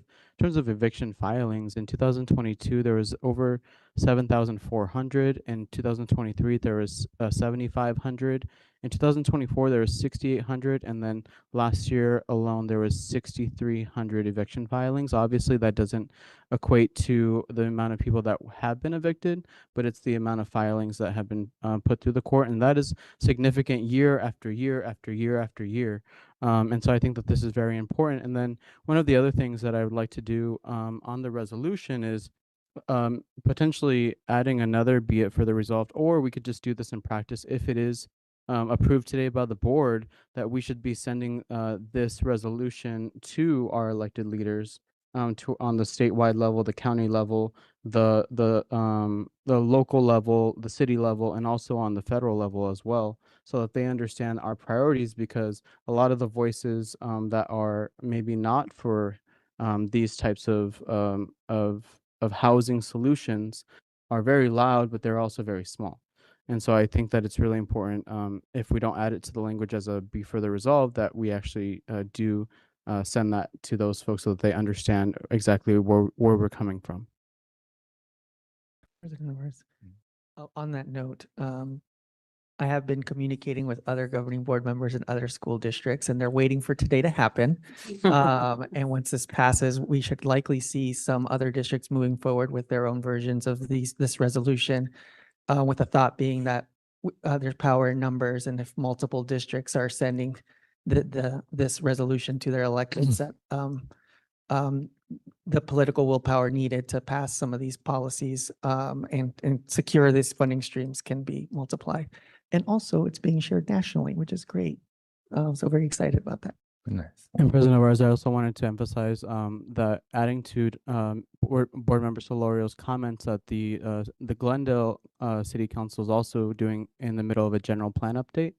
So this is a really good timing for that as well. Any other comments? Yes, I would like to give thanks to Christian. This has all come apart because of your dedication to making sure we do have more access to affordable housing. You have been such an inspiration and such a go-getter. You have been the one that has really spent time, energy, and effort in educating me personally, and I think many of us, about the importance of affordable housing and what we need to do to make this happen in our community. So my thanks go out to you. President Alvarez, and also to add on to that, you have 1 quarter left.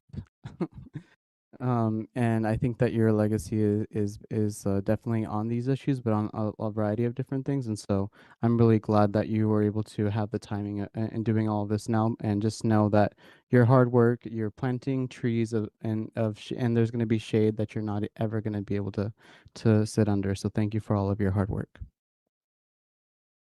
Yes.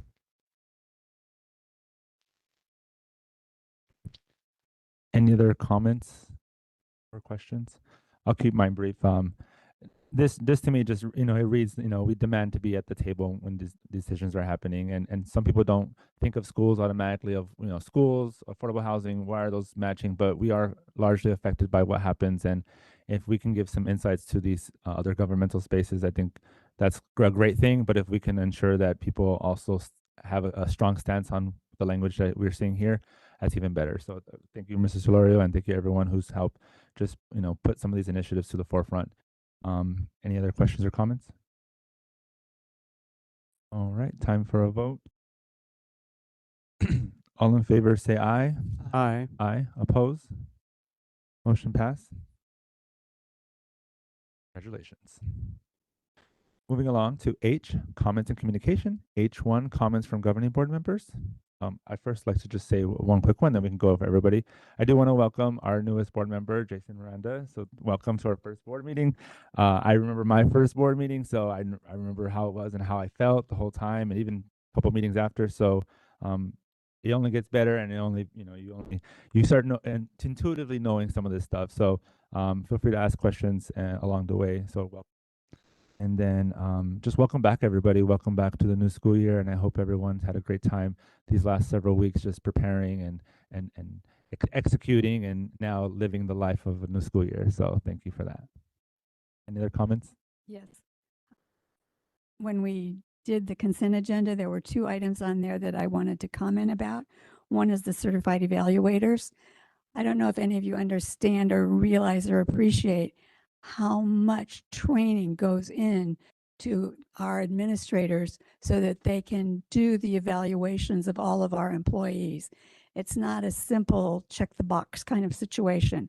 There's a lot of, the employee has to do a lot, but the supervisors also have a lot of training to help them be able to mentor and set goals and help our staff become even better than what they are. So the statement used to be moving from good to great, and that's what our staff evaluators do with their becoming certified evaluators. And then I have to give a shout out to Ballet Arizona. Thank you for continuing to come back and teach our 3rd graders how to dance. And then my last comment is about a very favorite book of mine. It's called Everybody Needs a Rock.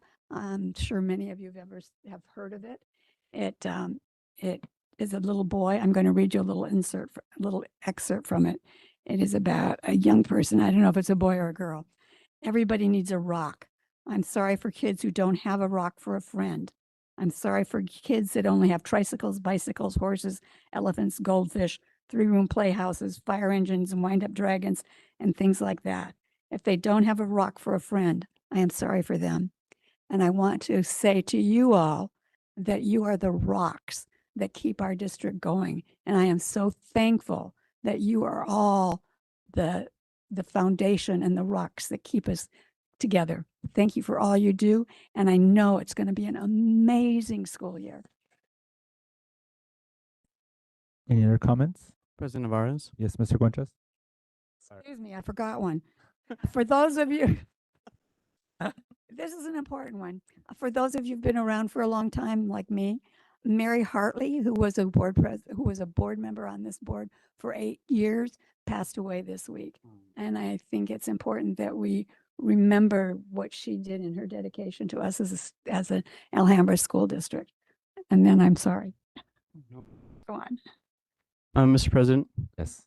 So first and foremost, I can't believe this is my 6th year on the board.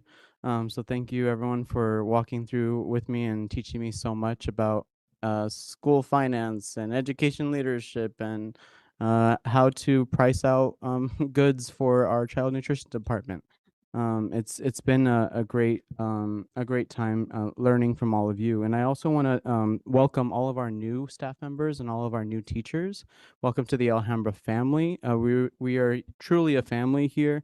And so welcome everyone to the district. And then some of the things that I wanted to comment on the consent agenda is we were able to get an IGA, an intergovernmental agreement with the Department of Education on multi-tier behavioral support. And the great thing is that there's actually a $40,000 up to reimbursement for eligible program expenses, which is great. And then Gabriel's Angels Partner Agreement has some pet therapy. So that sounds pretty good. I think I'll be popping into the school site when that's there. But overall, I just want to say thank you to all of you who were working over the summer. I know a lot of you did not get a summer break, and even those of you that were supposed to be on summer break, you were still working. So I just want to say I appreciate that. And the welcome back ceremony was electrifying. One of my favorite times. And everyone asked me, where did you get your welcome back t-shirt? Well, I actually got it from Transportation Department a few years back. So when you upcycle your fashion, people think it's the new trend. So thank you, Transportation Department. Awesome. Any other comments? Not sure if this is the right place, but it'll bleed into the item request in case not. With Miss Neva's kind of strong effort with kind of getting the community care center going, I was wondering if there's opportunities that her and or her team could explore in regards to some of that real estate knowledge or even economic development. And not trying to ask that they do specific things, but I just know we talked about just how we elevate some of that awareness as we embark into this space. So whether it be some trainings or workshops, and maybe not specific to that person, but just so we're all aware of how to make the most of this new space. That sounded like an agenda request, huh? Sorry. All right, H2, comment from the superintendent and executive team. Oh, sorry, okay. Thank you, President Navarez. Good evening, everyone. We will begin this evening's comments with Mrs. Tamayo from Educational Services. Board President Vargas, Governing Board, Dr. Mays, and the Alhambra community. Wow, such an excellent start to the year. The Educational Services Department would like to celebrate our teachers, administrators, site and district coaches for their enthusiasm and active participation in new teacher orientation, the Team Lead Summit in building leadership capacity across our district, the new to content teacher training, our HMH foundational skill training, our Amira early literacy and Navi math and literacy standards-based assessment trainings, our TAT training for our MTSS system. Your dedication and learning is an inspiration that will affect student learning for years. Good evening, Board President Nevares, board members, and Superintendent Dr. Mayes. I'm excited to celebrate the work of our health services team.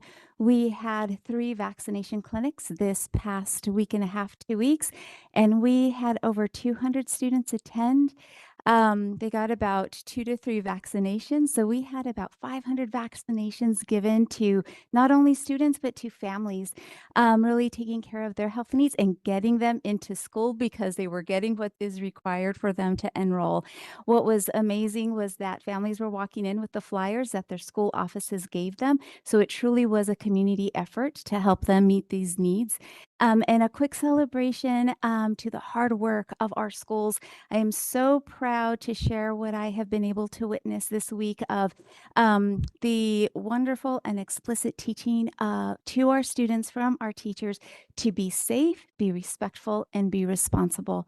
They are working so hard, and you see 8th graders and kindergarteners all walking so focused on the expectations and the behaviors because they know that when their school is safe and we engage with respect, then we can learn and we can thrive. So thank you to all of our staff and students.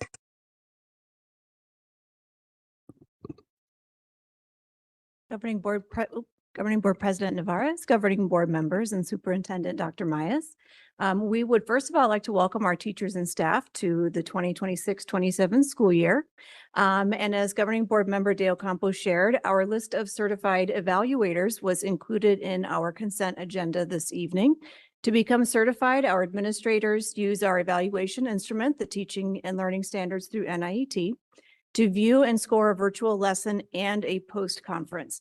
And the certification process helps maintain high standards for our evaluators and also ensure inter-rater reliability. You might have noticed that in addition to our site level administrators that we now have several district office administrators, including 4 cabinet members who are certified as well. And this is so that we can continue to support our sites and our teachers with our work with the teaching and learning standards. So our leaders are ready to engage in the evaluation process as we continue to grow our teachers, to grow our students. And real quickly, we would also like to celebrate that this Monday, we hosted our annual orientation for our guest teachers both through ESI, who provide our guest teachers, and through our ERIP or early retirement program. We had 40 teachers guest teachers from ESI, and 21 early retirees. And we know that these folks have a choice of where they go when they are guest teachers. And so we had breakfast, we had an orientation, we had some Alhambra swag. And these folks help us make sure that when we have a vacancy that it is filled so that teaching and learning continue every day. Thank you. President Navarez, governing board members, and Dr. Myers. Well, Angela and our esteemed board members officially stole my entire board update by covering everything I was planning to share regarding the community care center partnerships and the new preschool program. So rather than repeat what you've already heard, I'd like to recognize something else. To add to board member Solorio's comments, while I don't have a specific date for the Salamanca affordable housing closing, as there are several items still, they have a lot of checklists. I was thrilled to hear in our most recent collaborative call that we are now within approximately 2 weeks of closing, and we are getting very close to the opportunity. I'm also happy to report that, like you, Member Conchas, we have really enjoyed the welcome back. The feedback was overwhelmingly positive. Staff especially appreciated hearing from the voices within our own Alhambra family. They liked hearing from our governing board president, our superintendent, and our ADE president. They really loved seeing our student showcases and talents throughout their performances. Several shared that we struck the right balance by making the event meaningful and inspiring while also being respectful of everyone's time. It was a great way to kick off the school year. Really appreciate the partnership with our neighboring district and helping us make that happen, and all the hard work that went into making that day such a success. And super quick, as a point of personal pride, I want to recognize Brian Amaral. He's our lead mechanic in transportation. He earned, for the second year in a row, 100% Department of Public Safety inspection pass rate, which is unheard of. For our bus fleet, it is the gold standard for school transportation safety, and DPS was so impressed that they presented him with a commemorative medal. Most importantly, though, it makes my heart very happy that our kids are riding safe to and from school every single day, and it's important enough that we expect 100%.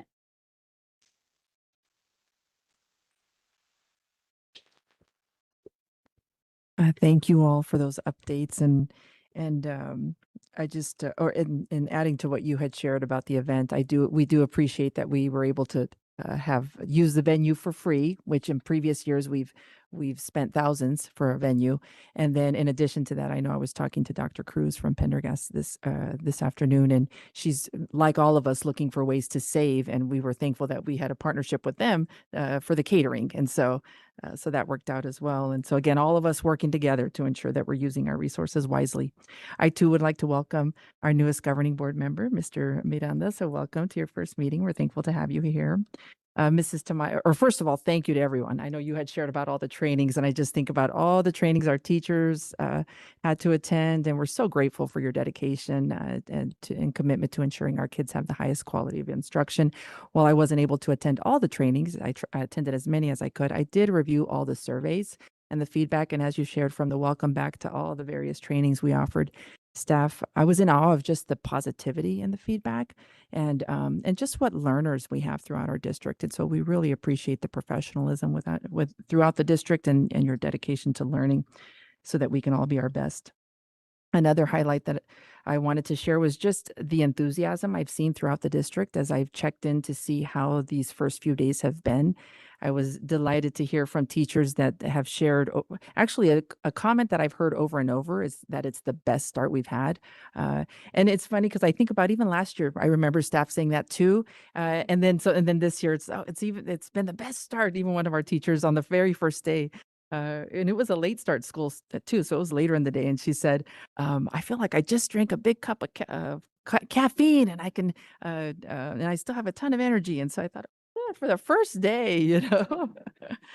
And at Barcelona, the kinder teachers were sharing just how exciting it is too, because they've had the best start. So, like I said, a common trend that I'm hearing. So, and that's again, kudos to everyone's hard work in preparing and making sure that we set our students up for success. in thinking about the new employees that we've hired, I've had the pleasure of connecting with them all. And again, I want to thank everyone for their hard work, because from the very beginning, our new teachers had shared this district is so different, that everyone's so positive and supportive, and that reflects you all. And so I just want to thank you for that. I spoke to someone at Sevilla this morning, a new employee who was doing great things with some of our criers and just welcoming and so supportive. And prior to that event where she was supporting some of our kids, I had asked her, why she chose Alhambra or why she even applied. And she said that she had been working with one of our partners in previous years, and that she noticed something different about Alhambra employees and how welcoming, supportive, the way you all interact with kids, and just it made her want to be a part of our district. And so she applied, and you hired her, Ms. Cohen. So again, that's just one of many stories that I've heard throughout our district, and it makes me just so proud and so humble to work with you all and alongside you all as we serve our community. And with that, I just want to tell you how thankful I am for each and every one of you, and how excited I am for what's to come this year for our kids. So thank you. Thank you, Dr. Maez and executive team. Moving along to H3, governing board direction and or agenda item requests. Do any board members have any agenda item requests for future discussion or action? President Navarez? Yes, Mr. Conchas. Yes, some of the things that I will be focusing on this school year, first and foremost, is after school care. So I would like to get a presentation to the board about our current after school care. Also, what are some other things that we can do in the future in order to enhance that at more of our campuses. The thing that you'll continually hear me talk about is the enrollment center idea that I have. And if it's not a good idea, just tell me, please.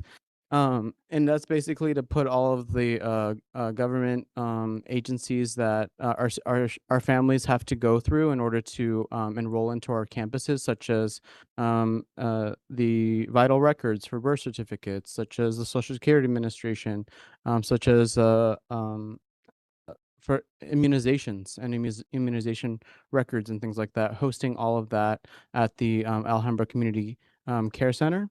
And one of the things, I had a meeting with some community members and education leaders recently over the weekend, and talking about board and superintendent listening sessions. So the reason why I want to introduce this idea, or at least support this idea, is because me being a board member for 6 years, it's we see a lot of the positive things that are happening in our district here, and there's a lot of smiles and a lot of great things that we understand, and we understand that there are some things out there that we also need to continually improve on, and that's one of our values, is continuous improvement. And so I think it'd be great for us to find ways to get constituency groups together, whether it's ADEA, whether it's families and parents, whether it's classified folks, and having folks be able to have an open forum and have more access to the superintendent and to the board, because surveys are great. And thank you, Dr. Myers, for all of the surveys that you provide. We get those responses, but that face-to-face interaction builds trust. And I think that in this environment, when it comes to the attacks on public schools, we need to build trust, and we need to continually build trust, even when we think that we have the trust of the community. And then the last thing is, I'm also requesting an executive session with legal counsel to discuss the primary and secondary tax levy. Thank you.